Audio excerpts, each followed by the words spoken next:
बंडू धोत्रे यांच्या अन्नत्याग सत्याग्रहाला खासदार प्रतिभा धानोरकरांचा पाठिंबा।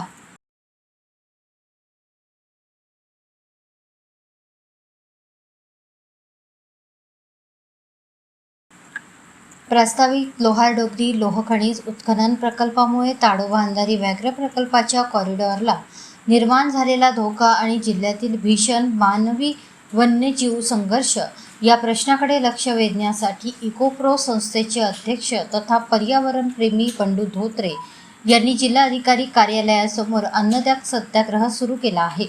या आंदोलनाला खासदार प्रतिभा धानोरकर यांनी भेट देऊन पाठिंबा दर्शवला।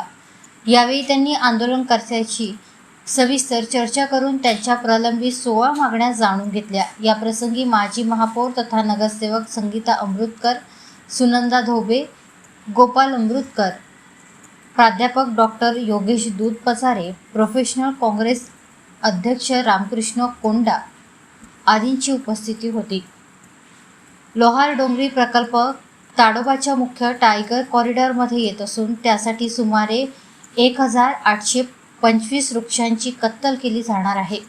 यामुळे वाघांचा नैसर्गिक मार्ग पूर्णपणे बाधित होणार असून जैवविविधतेची अपूर्णीय हानी होणार आहे।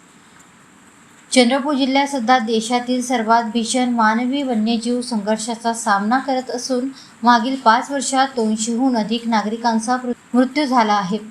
2025 मध्ये 47 निष्पाप नागरिकांना आपला जीव गमवावा लागला आहे। अशा परिस्थितीत वन्यजीव संवर्धन आणि स्थानिक नागरिकांची सुरक्षितता या दोन्ही बाबींना प्राधान्य देणे अत्यंत गरजेचे आहे। केवळ आर्थिक नफ्यासाठी निसर्गाचा आणि मानवी जीवाचा बळी दिला जाऊ नये असे मत यावेळी खासदार प्रतिभा धानोरकर यांनी व्यक्त केले।